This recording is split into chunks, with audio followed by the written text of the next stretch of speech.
স্বাগত ডিবিসি সংবাদে আপনাদের সাথে আছি আমি ইশা জাহানুর মিশ। এবারে জানাবো খবরের বিস্তারিত। 8 থেকে 9 মাত্রার ভূমিকম্প ঝুঁকিতে রয়েছে বাংলাদেশ। ভয়াবহ এই তথ্য দিয়ে ভূতত্ত্ববিদরা বলছেন এমন ঘটলে ভয়াবহ পরিস্থিতি হবে রাজধানী ঢাকায়। বুয়েট বলছে এই মাত্রার ভূমিকম্পে রাজধানীর অর্ধেক ভবনই ক্ষতিগ্রস্ত হবে। আর দুর্যোগ ব্যবস্থাপনা বিশেষজ্ঞরা বলছেন এমন দুর্যোগের 20% মোকাবেলারও সক্ষমতা নেই বাংলাদেশের। শুক্রবার ভূমিকম্পে কেঁপে ওঠে রাজধানীসহ দেশের বিভিন্ন এলাকা। মিয়ানমারে উৎপত্তি হওয়া এই ভূমিকম্পের মাত্রা ছিল 5। এছাড়া গত বছরের অক্টোবরে দেশের ভেতরে এবং সীমান্তের কাছাকাছি এলাকায় পরপর 2 দফা ভূমিকম্প হয়। পরিসংখ্যান বলছে গেল 2 বছরে দেশের ভেতরে অনুভূত হওয়া এমন ভূমিকম্পনের সংখ্যা 15টিরও বেশি, যার বেশিরভাগই ছিল মৃদু বা মাঝারি মাত্রার। তবে ভয়াবহ বিষয় হচ্ছে 9 মাত্রা পর্যন্ত অতি তীব্র ভূমিকম্পের ঝুঁকিতে রয়েছে বাংলাদেশ। ভূতত্ত্ববিদরা বলছেন তিব্বত, ইন্ডিয়ান ও বার্মিজ প্লেটের যে সংযোগস্থল ভূমিকম্পের বড় ঝুঁকি তৈরি করেছে তার অবস্থান বাংলাদেশের ভেতরেই, এবং এই প্লেট প্রতি বছর পরস্পরের দিকে আগাচ্ছে কয়েক সেন্টিমিটার করে, যাতে আরও বাড়ছে ঝুঁকি। ভূতত্ত্ববিদ অধ্যাপক সৈয়দ হুমায়ুন আখতারের মতে বাংলাদেশের ভেতরে থাকা ফল্টে 8 থেকে 9 মাত্রার ভূমিকম্প হবার মতো শক্তি তৈরি হয়েছে। এই যে আটকে থাকা, এটাকে আমরা বলি লকড জোন। সো এই লকড জোন থাকার কারণে এটা আরও আমাদের জন্য বিপজ্জনক। 8.2 থেকে 9 মাত্রার ভূমিকম্প সৃষ্টি হওয়ার মতো শক্তি এখানে জমা হয়ে আছে। শক্তিটা ধাপে ধাপেও বের হতে পারে, আবার একবারও বের করে দিতে পারে। বুয়েটের গবেষকরা বলছেন এই ধরনের ভূমিকম্প হলে রাজধানীর প্রায় অর্ধেক ভবনই ক্ষতিগ্রস্ত হবে। 50% মধ্যে 25% হচ্ছে ইমিডিয়েট ভ্যাকেন্ট করে দেওয়ার অবস্থায় ছিল, আর বাকি 25% ছিল হচ্ছে মধ্যম ঝুঁকির মধ্যে। রাফলি বলা যায় যে আমাদের হয়তো 50% বিল্ডিং ভালো, কিন্তু আমরা ক্যাটেগরিক্যালি যেটা বলতে চাই যে রেসিডেন্সিয়াল বিল্ডিংয়ের প্যাটার্ন মে বি ডিফারেন্ট। দুর্যোগ ব্যবস্থাপনা বিশেষজ্ঞরা বলছেন এমন ভূমিকম্প মোকাবিলায় 20% ব্যবস্থাপনার সক্ষমতা নেই বাংলাদেশের। যদি মেগা সিটি ঢাকা শহরের কথা যদি বলেন, আমরা অবশ্যই রেড জোনের মধ্যে আছি। এগুলো ডেব্রি তৈরি হবে, আর ডেব্রি তৈরি হলে এই ডেব্রিকে সরানোর জন্য যে আমাদের যে প্রস্তুতি যেটা দরকার, তার 20% সক্ষমতা আমাদের এখন পর্যন্ত আমরা তৈরি করতে পারিনি। বিশেষজ্ঞরা বলছেন ভূমিকম্প পরবর্তী ক্ষয়ক্ষতি এড়াতে সরকারের দীর্ঘমেয়াদী বিভিন্ন উদ্যোগের পাশাপাশি ভূমিকম্পে করণীয় সম্পর্কেও সবাইকে সচেতন করতে হবে। মনিরুল সোহাগ, ডিবিসি নিউজ, ঢাকা। তীব্র শীতে কাঁপছে রাজধানী সহ দেশের বিভিন্ন অঞ্চল। সকাল থেকে রয়েছে কুয়াশার দাপট, দেখা মেলেনি সূর্যের। শীতের তীব্রতায় বেড়েছে ভোগান্তি। শীতের আরো খবর জানাতে আবহাওয়া অফিস থেকে আমাদের সাথে যুক্ত হচ্ছেন সহকর্মী আরিফুল ইসলাম। আরিফ, যদিও আমি জানাচ্ছিলাম যে রোদের দেখা মেলেনি, কিন্তু ইতিমধ্যে আসলে রোদ উঠেছে, আমি আপনার ছবিতেই দেখতে পাচ্ছি। শৈত্যপ্রবাহ কি কাটলো? কতদিন আরো এই অবস্থা চলবে, কি বলছে আবহাওয়া অফিস?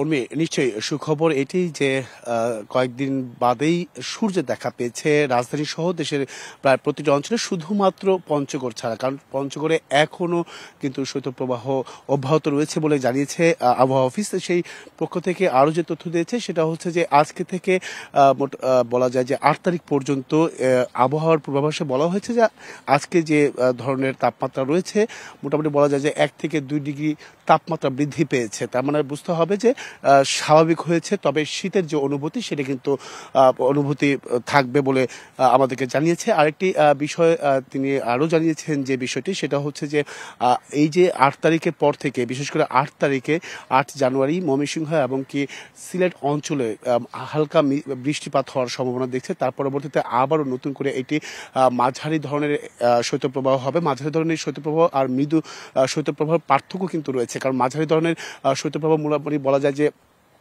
6 ডিগ্রি বা 10 ডিগ্রির নিচে যে অঞ্চলগুলো তাপমাত্রা বিদ্যমান থাকবে সেইখানে কিন্তু আসলে মাঝারি শৈত্যপ্রবাহ বিদ্যমান থাকবে। তার মানে 8 তারিখের পর থেকে, মানে 9 তারিখ থেকে 14 তারিখ পর্যন্ত আরেকটি শৈত্যপ্রবাহ শুরু হওয়ার কথা রয়েছে বলে কিন্তু জানিয়েছে আবহাওয়া অফিস। তারা বলছেন যে এই সময়টাতে তাপমাত্রা থাকবে 10 ডিগ্রির নিচে, মানে 6 থেকে 10 ডিগ্রি সেলসিয়াসের উঠানামা করবে, এমনটা কিন্তু জানিয়েছে। তার মানে বুঝতে হবে যে কনকনে যে শীত বাতাসের সেটা কিন্তু অনুভূতি হবে। এই এছাড়াও পাশাপাশি এই যে শীতের অনুভূতি সেই বিষয়টা বিশ্লেষণ করে আবহাওয়া অফিস জানিয়েছে যে বাতাসের জলীয় বাষ্পে বাতাসের পরিমাণটা কম থাকায়, একেবারে কম থাকায় কিন্তু এই কনকনে শীতের যে অনুভূতি সেটা কিন্তু রয়েছে।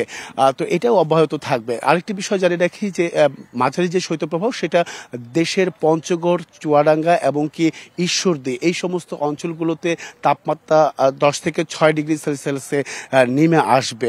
তো এই ছিল আসলে উর্মি এখান থেকে সবশেষ। পরবর্তীতে হয়তোবা নতুন কোন তথ্য পেলে জানার চেষ্টা করবো। উর্মি, অনেক ধন্যবাদ আপনাকে আরিফুল ইসলাম বিস্তারিত তথ্যের জন্য। রাজধানীতে নিত্য প্রয়োজনীয় পণ্যের দাম ও সরবরাহের খবর জানাতে আমাদের সাথে এবারে যুক্ত হচ্ছেন সহকর্মী ইউসুফ রানা। ইউসুফ, বাজার পরিস্থিতি কেমন দেখছেন? কাঁচা পণ্য কিংবা মাছ মুরগির দর কেমন জানাবেন বিস্তারিত? উর্মি, রাজধানীর বাজারে আজকে যে বিষয়টি দেখতে পাচ্ছি আমরা যে কিছু কিছু পণ্যের দাম কমেছে, বিশেষ করে সবজির দাম কমেছে এবং সবজির সরবরাহ প্রচুর বেড়েছে এবং মাছের বাজারে কিন্তু একটা মিশ্র ভাব দেখা গিয়েছে। আমরা আজকে মাছের বাজারে এই মালিবাগ বাজারে আমরা যেটি দেখতে পেরেছি যে সামুদ্রিক মাছ এবং চাষের মাছ এইগুলো কিন্তু ঊর্ধ্বমুখী বাপটি রয়ে গেছে। মিনিমাম 1000 টাকার নিচে কিন্তু কোনো বাজারের কোনো কিছুর দাম 1000 টাকার নিচে কোনো মাছ কিন্তু মিলছে না। সেটা হচ্ছে সামুদ্রিক মাছ এবং অন্যান্য যে দেশি প্রজাতির মাছ সেগুলো। তবে চাষের মাছের দাম কিন্তু কিছুটা কম আছে, যেমন 250 থেকে 300 টাকার মধ্যে, 400 টাকার মধ্যে চাষের রুই মাছ, পাঙ্গাস মাছ এবং অন্যান্য মাছ কিন্তু মিলছে। তবে মাছের সরবরাহ আজকে তুলনামূলক কিছুটা কম বলে আমাদেরকে ব্যবসায়ীরা জানিয়েছেন। তারা বলছেন, খুচরা বিক্রেতারা বলছেন যে আজকে মাছ শীতের কারণে মাছ ধরতে যাচ্ছেন না অনেকে, এই জন্য মাছের সরবরাহ তুলনামূলক কম এবং শীতের কারণে কিন্তু বাজারে ক্রেতার সংখ্যাও তুলনামূলক অনেকটা কম বলে আমাদেরকে খুচরা বিক্রেতারা জানাচ্ছেন। তারা বলছেন যে হয়তো দুপুরের পরে আরো সময় গড়ালে হয়তো ক্রেতার সংখ্যা বাজারে বাড়তে পারে। এছাড়া আমরা কিন্তু বাজারে দেখেছি। ইউসুফ, আমি জানতে চাচ্ছিলাম যে বোতলজাত তেলের সংকটের কথা বলা হচ্ছিল, সেই বোতলজাত তেলের সংকট রয়েছে কিনা, বিক্রেতারা কি বলছেন?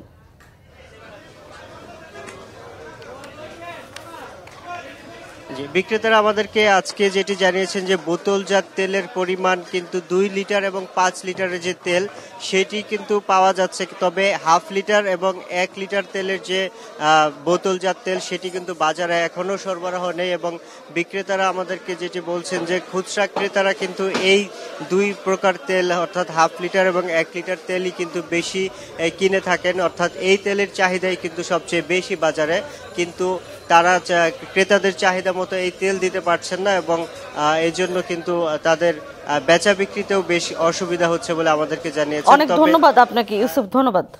ঢাকা আন্তর্জাতিক বাণিজ্য মেলার 4র্থ দিন আজ। মেলা এখনো পুরোপুরি জমে না উঠলেও শীতের মধ্যেও আসছেন কেউ কেউ। মেলার খবর জানাতে আমাদের সাথে এবারে যুক্ত হচ্ছেন সহকর্মী রিফাত তাসনুভা। তাসনুভা, মেলায় কি লোক সমাগম আদৌ হচ্ছে কিনা এই প্রচন্ড শীতে? মেলার কি খবর জানাবেন দর্শকদের? উর্মি, আপনি যেমনটি বলছিলেন আজকে মেলার 4র্থ দিন এবং আমরা জানি যে বরাবরের মতোই আন্তর্জাতিক বাণিজ্য মেলা কিন্তু শুরুর দিকটায় কিছুটা কম জমজমাট থাকে। তার উপরে তীব্র শীত উপেক্ষা করে ছুটির দিন হলেও এখন যেহেতু সকাল 10টা বাজে মাত্র মেলার প্রবেশদ্বার খুলে দেওয়া হয়েছে, তাই ক্রেতা সমাগম তুলনামূলকভাবে কম। এবং ঠিক এই মুহূর্তে আমরা যদি আপনাকে একটু প্রবেশদ্বারটি দেখাই তাহলে আপনি দেখতে পাবেন যে মেলায় যারা দর্শনার্থী তাদের সংখ্যা এখনো তুলনামূলকভাবে কম, কিন্তু যারা মেলায় স্টল দিয়েছেন বা প্যাভিলিয়ন দিয়েছেন তারা কিন্তু মেলায় ধীরে ধীরে প্রবেশ করছেন। যেহেতু সকাল 10টা থেকে রাত 9টা পর্যন্ত মেলা চলে, অর্থাৎ মেলার সময়কাল হচ্ছে প্রতিদিন সকাল 10টা থেকে রাত 9টা পর্যন্ত, তাই সকালবেলা মানুষের ক্রেতা সমাগম মেলা প্রাঙ্গণে কিছুটা কম থাকে। আরেকটি কারণ হিসেবে এখানে দেখানো হচ্ছে, যারা বিক্রেতা রয়েছেন তারা আমাদেরকে বলেছেন যেহেতু মেলা এখন অনেকটাই দূরে, অর্থাৎ ঢাকা থেকে অনেকটাই দূরে, কিছুটা যানবাহনের সংকট রয়েছে, কিছুটা দূরত্বের কারণে সকালবেলা আসলে মেলা প্রাঙ্গণে ভিড় কিছুটা কম থাকে, কিন্তু বেলা বাড়ার সাথে সাথে বিশেষ করে ছুটির দিনগুলোতে অর্থাৎ শুক্রবার এবং শনিবারের দিকে মানুষ অর্থাৎ ক্রেতা সমাগম ধীরে ধীরে বাড়তে থাকে। তো মেলায় কিন্তু এই মুহূর্তে আমরা এই দৃশ্যটি দেখছি। এছাড়া এবারে মেলায় কিছুটা ভিন্নতা আনা হয়েছে, অর্থাৎ অনলাইনের মাধ্যমে টিকিট ক্রয় বিক্রয় করা হয়েছে, অর্থাৎ ক্রেতারা টিকিট সংগ্রহ করেছেন অনলাইনের মাধ্যমে এবং দোকানগুলো বরাদ্দ দেওয়া হয়েছে অনলাইনের মাধ্যমে। তাই এখানে অনেক সময় দেখা যায় যে মেলায় কিছুটা কোণার দিকে পিছের দিকে দোকান পড়ে গেলে অনেক বিক্রেতার মধ্যে ক্ষোভ কাজ করে, কিন্তু এবারে তাদের মধ্যে সেটা আর দেখা যায়নি। তারা বলছেন যে যেহেতু অনলাইনের মাধ্যমে হয়েছে, যে যেখানে পেয়েছে সেখানেই তারা স্টল দিয়েছে, তাদের প্যাভিলিয়ন গুলো দিয়েছে।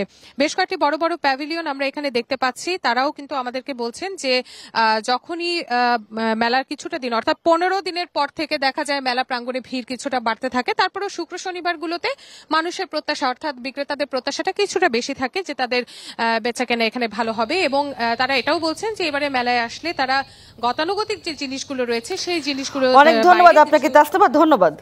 4 বছর বন্ধ থাকার পর চিনি উৎপাদনে ফিরছে দিনাজপুরের একমাত্র সরকারি ভারী শিল্প প্রতিষ্ঠান সেতাবগঞ্জ সুগার মিল।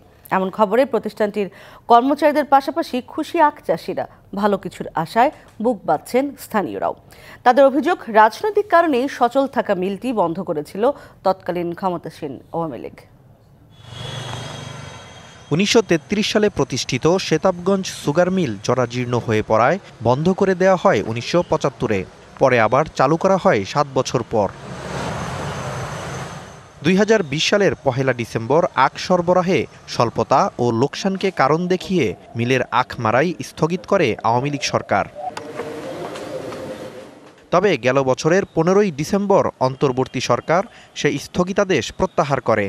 এমন খবরে খুশি শ্রমিক, কর্মচারী, আখ চাষি সহ স্থানীয়রা। সেতাবগঞ্জ চিনিকল পুনরায় চালু হতে যাচ্ছে, এই এলাকার প্রাণচঞ্চলতা আবার ফিরে আসতেছে। বর্তমানে সরকার উদ্যোগ নিয়েছে, আমরা বচাগঞ্জবাসী খুব উৎফুল্ল এবং আনন্দিত। চাষিরা খুব আগ্রহী, ওরা আখ চাষে শুরু করে দিয়েছে। এলাকাবাসী বলছেন রাজনৈতিক কারণেই বন্ধ করা হয় চিনি কলটি। তাদের অভিযোগ, এতে ছিল এস আলম গ্রুপ ও সাবেক এমপি খালিদ মাহমুদ চৌধুরীর ষড়যন্ত্র। এস আলম গ্রুপের সাথে একতা এতাত করে আমাদের খালিদ মাহমুদ চৌধুরী এমপি সাথে যোগসাজশ করে এই মিলটিকে বন্ধ করে দেয়। এস আলমের মতন কুচক্রী মহল যেন এই বড় সম্পদটিকে আর বিনষ্ট করার কোনো চিন্তা ভাবনা না করতে পারে, সেই ব্যবস্থা যেন সরকার মহোদয় গ্রহণ করেন। এই সরকার যে মিলটা চালুর যে উদ্যোগ নিয়েছে, আমরা এই উদ্যোগকে স্বাগত জানি। পর্যাপ্ত আখ রোপণ হলে চলতি বছরই চিনি উৎপাদনে যাওয়া সম্ভব বলছেন মিলের ব্যবস্থাপনা পরিচালক। আখ প্রাপ্তি যত বেশি হবে তত তাড়াতাড়ি মিলের ক্রাশিং এগিয়ে আসবে।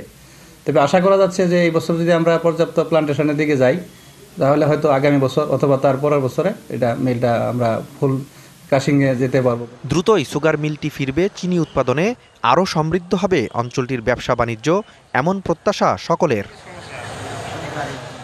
DVC news desk. মাগুরায় পরিবেশ অধিদপ্তরের ছাড়পত্র না নিয়ে গড়ে তোলা পাটখড়ির ছাই তৈরির কারখানা। অবৈধ এই চারকল কারখানা থেকে কালো ধোঁয়া আর এ থেকে তৈরি কার্বন ডাই অক্সাইড গ্যাসে দূষিত হচ্ছে পরিবেশ। স্থানীয়রা পড়ছেন স্বাস্থ্য ঝুঁকিতে। পরিবেশ অধিদপ্তর বলছে, চারকল কারখানার আক্ষরিক অনুমোদন না থাকলেও পরিবেশ রক্ষায় তাদের নির্দেশনা দেয়া আছে। মাগুরার শ্রীপুর উপজেলায় পরিবেশ অধিদপ্তরের ছাড়পত্র না নিয়েই অবাধে চলছে পাটখড়ির ছাই থেকে চারকোল তৈরির কারখানা। কারখানার কালো ধোঁয়া ও ছাইয়ে একদিকে যেমন পরিবেশ দূষিত হচ্ছে, অন্যদিকে জনস্বাস্থ্যও পড়েছে হুমকির মুখে। স্থানীয়দের অভিযোগ, চারকোল তৈরির এ কারখানার কালো ধোঁয়া ও ছাইয়ে শ্বাসকষ্ট, অ্যাজমা ও হাঁপানি সহ নানা রোগে আক্রান্ত হচ্ছেন তারা। ছাই ফ্যাক্টরির কারণে সকলের শ্বাসকষ্টের সম্মুখীন হচ্ছে। স্টুডেন্টদের লেখাপড়ার সমস্যায় চোখ জ্বালা করে। কেবল স্বাস্থ্য নয়, পরিবেশ বান্ধব কারখানা না হলে ফসলি জমিতে নানা জটিলতা তৈরি হতে পারে বলছে কৃষি বিভাগ। কারখানা থেকে যে ছাই বের হয়, সেই ছাই বাতাসের সাথে মিশে যদি ফসলের পাতার উপরে কিংবা ধানের শীষের উপরে পড়ে, সেই ক্ষেত্রে ফসলের উৎপাদনে কিছুটা বিঘ্ন হয়। অভিযোগ রয়েছে, প্রভাবশালীদের মদতেই চলছে অনুমোদনহীন এসব কার্বন তৈরির কারখানা। পরিবেশের জন্য ক্ষতিকর এ ধরনের কারখানা বন্ধে গ্রামবাসীদের ব্যানারে মানববন্ধনও হয়েছে। আগের আওয়ামী সরকারের আমলেও এটা ছিল, আমরা অনেক প্রতিবাদ করার চেষ্টা করছি, কিন্তু আমরা পারিনি। এসব কারখানায় তৈরি কার্বন বিভিন্ন ইলেকট্রনিক্স তৈরির জন্য কাঁচামাল হিসেবে রপ্তানি করা হয় চীনে। কারখানার ব্যবস্থাপকের দাবি, নিয়ম মেনেই চলছে তাদের কারখানা। পরিবেশের যে নবায়ন, ওটা তো সার্টিফিকেট একবারই হয়। ভিজিটে এসে ওনাদের মতো করে আমাদেরকে বলে যে আপনারা কার্যক্রম মৌখিকভাবে যে শুরু করেন, আমরা আপনাদের নবায়নটা খুব যত দ্রুত সম্ভব দিয়ে দেওয়া যায়। তবে কারখানাটির ছাড়পত্র পাবার বিষয়টি যাচাই বাছাই চলছে বলে জানিয়েছে পরিবেশ অধিদপ্তর। আমরা প্রতিষ্ঠানটি পরিদর্শন করে সেখানে দেখতে পাই যে তাদের প্রসেসিং প্রক্রিয়া সেখানে কিছুটা ত্রুটি আছে। এই বিষয়টাকে আমরা আমাদের ঊর্ধ্বতন কর্তৃপক্ষ বিভাগীয় কার্যালয়কে জানিয়েছি। জেলায় সবকটি চারকোল কারখানা নিয়ে অভিযোগের ভিত্তিতে পরিবেশ অধিদপ্তর ও স্থানীয় প্রশাসনকে আরও সক্রিয় ভূমিকা পালনের আশা স্থানীয়দের। DBC news desk. 4 বছরে ক্রেতাদের নজর কেড়েছে নাটোরের ঔষধি গ্রাম খ্যাত লক্ষ্মীপুর খোলাবাড়িয়া ইউনিয়নের কাঁঠালবাড়িয়া গ্রামের ঔষধি গুণাগুণ সমৃদ্ধ রোজেলা গাছের বাণিজ্যিক চাষ লাভজনক হওয়ায় স্থানীয় কৃষকের কাছে এর কদর বাড়তে শুরু করেছে। চাহিদা বাড়ায় প্যাকেটজাত রোজেলা থেকে তৈরি চা পাতা বিক্রি হচ্ছে অনলাইনে। নাটোর সদর উপজেলার ঔষধি গ্রাম খ্যাত লক্ষ্মীপুর খোলাবাড়িয়া ইউনিয়নের কাঁঠালবাড়িয়া গ্রামের ভেষজ চাষী শহীদুল ইসলাম 2019 সালে 5 শতক জমিতে বাণিজ্যিকভাবে রোজেলার চাষ শুরু করেন। ক্রেতা আকৃষ্ট করতে শুরুতে রোজেলা চা বিক্রি না করে আপ্যায়নের মাধ্যমে এর গুণাগুণ প্রচারে উদ্যোগী হন। যেহেতু একটা লাভজনক ফসল সবাই করুক, এটার ঔষধি যে একটা গুণ আছে, আমি নিজস্বভাবে 10 বিঘা করছি, আরও 5-7 বিঘা সাইটে করাইছি। তো আশা করি এই বছর আমি আমার চাহিদা টার্গেট করতে পারবো ইনশাল্লাহ। স্থানীয়ভাবে ঔষধি গুণাগুণ সমৃদ্ধ এই উদ্ভিদকে চুকাই, চুকুর, মেস্তা বা টকফল এবং ইংরেজিতে রোজেলা, রোজেল ও সরেল নামে এটি পরিচিত। চারা গাছগুলো থেকে ফুল সংগ্রহ করে বীজ ফেলে পাপড়ি আলাদা করে ধুয়ে সিদ্ধ করা হয়। এরপর বিশেষ প্রক্রিয়ায় শুকানোর পর প্যাকেটজাত করা হয়। রোজেলা চা আসার পর থেকেই মনে করেন যে আমরা কাজকাম করি। আমরা একটা কর্মস্থল খুঁজে পেয়েছি, আমরা প্যাকেটজাত করি রোজেলা চার। আলহামদুলিল্লাহ আমাদের সংসার এটা দিয়ে চলে যায়। রোজেলার কারণে কাঁঠালবাড়িয়া গ্রামে বেকারদের কর্মসংস্থান হয়েছে, চাষে উদ্বুদ্ধ হয়েছেন অনেকে। চার গাছ লিয়া যায় তো 5 বিঘা জমি করি, তারপরে এই চার চাহিদা দেখি, চাহিদার জন্য পরে আমি 10 বিঘা জমি করি। আমার এক এলাকাবাসী কৃষকরাও এর চাষ করে অনেক উপকৃত হচ্ছে। কৃষক যেন লাভজনক রোজেলা চাষে আগ্রহী হয় সেজন্য কৃষি বিভাগের পক্ষ থেকে তাদের সার্বিক সহযোগিতার আশ্বাস দেন জেলা কৃষি সম্প্রসারণ বিভাগের কর্মকর্তা। আমরা চাচ্ছি এই রোজেলার ব্যবহার কিভাবে দিন দিন বৃদ্ধি পায়, এই শহীদুলের মতো কৃষকরা কিভাবে এখানে আগায় আসতে পারে এবং অর্থনৈতিকভাবে লাভবান হতে পারে এবং এই নাটোরকে সমৃদ্ধ করতে পারে, এই জন্য আমরা কাজ করে যাচ্ছি। বাজারজাতকরণে সরকারি সহায়তা পেলে রোজেলা চাষ দেশের গণ্ডি পেরিয়ে সমাদৃত হবে আন্তর্জাতিক পর্যায়ে, আশা কৃষি সংশ্লিষ্টদের। DBC news desk. না ফেরার দেশে পাড়ি জমালেন জাতীয় চলচ্চিত্র পুরস্কারপ্রাপ্ত অভিনেত্রী অঞ্জনা রহমান। শুক্রবার দিবাগত রাতে বিএসএমএমইউতে চিকিৎসাধীন অবস্থায় মারা যান এই অভিনেত্রী। তার মৃত্যুতে দেশে চলচ্চিত্র অঙ্গনে দেখা দিয়েছে শোকের ছায়া। বাদ জোহর বাংলাদেশ এফডিসিতে তার জানাজা অনুষ্ঠিত হবে। নৃত্যশিল্পী থেকে নায়িকা হয়ে ওঠার বর্ণাঢ্য জীবনের ইতি টানলেন জাতীয় পুরস্কারপ্রাপ্ত অভিনেত্রী অঞ্জনা রহমান। কয়েকদিন ধরেই ছিলেন জীবন মৃত্যুর সন্ধিক্ষণে। শুক্রবার দিবাগত রাত 1:30টার দিকে বিএসএমএমইউ হাসপাতালে আইসিইউতে মৃত্যু হয় অঞ্জনা রহমানের। মৃত্যুর সংবাদে রাতেই হাসপাতালে আসতে থাকেন তার দীর্ঘদিনের সহকর্মী ও শুভানুধ্যায়ীরা। অঞ্জনা দি শিল্পীতে একজন খুবই রিফাইন একজন শিল্পী ছিলেন, আর এত ভালো মনের একটা মানুষ ছিলেন, হাস্য উজ্জ্বল সবসময়। ফিল্মের যে সে হিরোইন বা সে নায়িকা, একজন কিংবদন্তি, সেটা সে ফিলই করতে দিত না। এতটা বেশি ভালোবাসা, সপ্তাহে একদিন হলেও সে ফোন দিত। চলচ্চিত্র শিল্পী সমিতির সভাপতি মিশা সওদাগর জানান, স্বজনদের সাথে আলোচনা করে বাদ জোহর এফডিসিতে তার জানাজা অনুষ্ঠিত হবে। বাদ জোহর এফডিসি প্রাঙ্গণে অঞ্জনা আপার জানাজার নামাজ অনুষ্ঠিত হবে। অঞ্জনা আপার সম্পর্কে কোনো কমেন্টস, কোনো ব্যাড কমেন্টস আমি জীবনে শুনিনি, এবং আমাদের সমিতিতে যখন কোনো কিছু হতো এবং উনি সবার সাথে তার সম্পর্ক। 70-এর দশকে অভিনয় জীবনে প্রবেশ করেন অঞ্জনা সেতু সিনেমার মধ্য দিয়ে।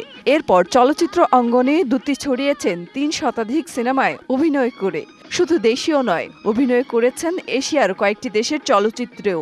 উপহার দিয়েছেন ব্যবসা সফল চলচ্চিত্র। আসলে আপনি কে বলুন তো? অভিনয়ের জন্য 2বার জাতীয় চলচ্চিত্র পুরস্কারও পেয়েছেন। বেশ তো লাগছিল। মেহের মনি, ডিবিসি নিউজ, ঢাকা। শেখ মুজিবুর রহমানের নাতনি ও যুক্তরাজ্যে ক্ষমতাসীন লেবার পার্টির মন্ত্রী টিউলিপ সিদ্দিককে বিনামূল্যে একটি ফ্ল্যাট দিয়েছিলেন আব্দুল মোতাল্লিফ নামের একজন আবাসন ব্যবসায়ী। ছাত্র জনতার অভ্যুত্থানে ক্ষমতাচ্যুত প্রধানমন্ত্রী শেখ হাসিনার ঘনিষ্ঠ ব্যক্তিদের সঙ্গে যোগাযোগ রয়েছে ওই ব্যবসায়ীর। বিনামূল্যে ফ্ল্যাট হস্তান্তরের তথ্য উঠে এসেছে যুক্তরাজ্যের ভূমি নিবন্ধন সংক্রান্ত নথিপত্রে। ওই নথিপত্রের ভিত্তিতে একটি প্রতিবেদন প্রকাশ করেছে যুক্তরাজ্য ভিত্তিক সংবাদ মাধ্যম ফিনান্সিয়াল টাইমস। ফ্ল্যাটটি লন্ডনের কিংস ক্রস এলাকার কাছে অবস্থিত। 2004 সালে ফ্ল্যাটটি টিলুপকে দেওয়া হয়। টিলুপ সিদ্দিক বর্তমানে যুক্তরাজ্যের অর্থ মন্ত্রণালয়ের ইকোনমিক সেক্রেটারি হিসেবে দায়িত্ব পালন করছেন। সিরিয়ার নতুন শাসকের সঙ্গে বৈঠক করেছেন ফ্রান্স ও জার্মানির পররাষ্ট্রমন্ত্রীরা। স্থানীয় সময় শুক্রবার রাজধানী দামেস্কে এই বৈঠক অনুষ্ঠিত হয়। সাবেক প্রেসিডেন্ট বাশার আল আসাদের পতনের পর এটি সিরিয়ায় ইউরোপের শীর্ষ কর্মকর্তাদের প্রথম সফর। হায়াত তাহরির আল শামের প্রধান আল সারার সাথে বৈঠক করেছেন জার্মানির পররাষ্ট্রমন্ত্রী আনালোনা বেয়ারক এবং ফ্রান্সের পররাষ্ট্রমন্ত্রী জেয়ার নুবেল ব্যারত। দামেস্কে পৌঁছে সামাজিক যোগাযোগ মাধ্যমে এক্সে সিরিয়ার জনগণের প্রতি ফ্রান্স ও জার্মানির সংহতির বার্তা দেন ফ্রান্সের পররাষ্ট্রমন্ত্রী জেয়ার নুবেল ব্যারত।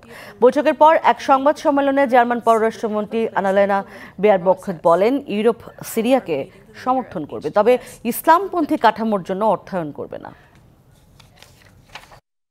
জাপানের কাছে $360 কোটি ক্ষেপণাস্ত্র বিক্রির অনুমোদন দিয়েছে বাইডেন সরকার।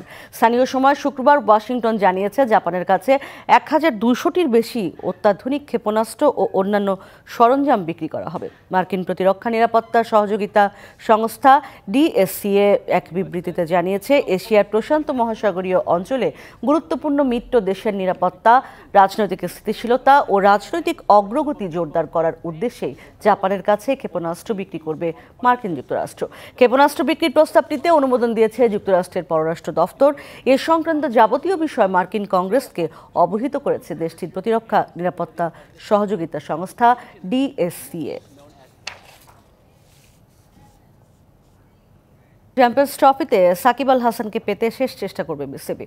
টি-20তে অধিনায়ক হওয়ার দৌড়ে এগিয়ে আছেন লিটন কুমার দাস, এমনটাই জানিয়েছেন বিসিবি সভাপতি ফারুক আহমেদ।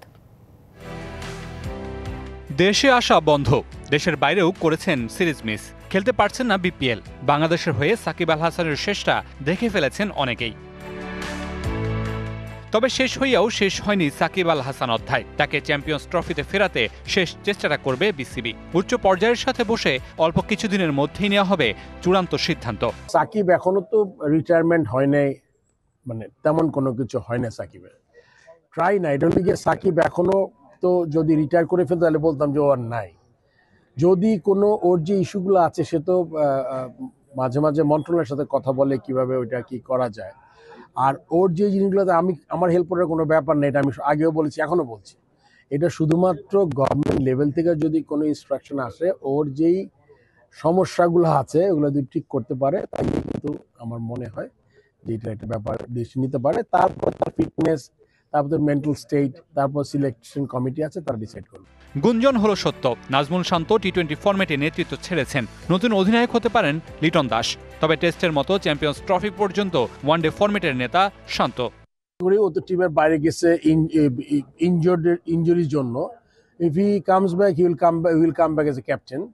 অ্যান্ড আসলে ক্যাপ্টেন্সিটা ওর টেনিয়রটা কতদিন আপনারা বলেছেন যে এই ডিসেম্বর পর্যন্ত ছিল, 1 বছর। সো আমরা তো আসলে মনে করেছিলাম যে ও চ্যাম্পিয়ন্স ট্রফি পর্যন্ত ক্যাপ্টেন থাকবে। বিপিএল এর টিকিট ইস্যুতে ভাঙচুর, অগ্নিকাণ্ড নিয়ে ভাবমূর্তির সংকটে বিসিবি। এর মাঝেও মাঠে দর্শক উপস্থিতি ও বোর্ডের মধ্যে অব্যবস্থাপনা দূর করতে পারাকে সাফল্য হিসেবে দেখছেন ফারুক আহমেদ। কালোবাজারি আসলে এটা একটা, আপনি যদি 4টা টিকিট কিনে আপনি কোথাও বিক্রি করেন, এটা খুব ডিফিকাল্ট। বোর্ডের কোনো চক্র যদি কালোবাজারি করে, এটা একটা বিরাট ইস্যু। আমার মনে হয় এটা আমরা এবার রোধ করতে পেরেছি। এই মাসের মাঝামাঝি সময়ের মধ্যে আইসিসির কাছে চ্যাম্পিয়ন্স ট্রফির প্রাথমিক দল দিতে হবে বিসিবিকে। সে লক্ষ্যে অনেকটাই দল গুছিয়ে ফেলেছেন নির্বাচকরা। Mamunur Rashid, DBC news, Dhaka. DBC সংবাদ এই ছিল এখনকার মতো। ডিবিসি নিউজের সংবাদগুলো পড়তে ভিজিট করুন dbcnews.tv আর ভিজিট করুন ডিবিসি নিউজের ফেসবুক পেজ এবং ইউটিউব চ্যানেল। ডিবিসির সঙ্গেই থাকুন।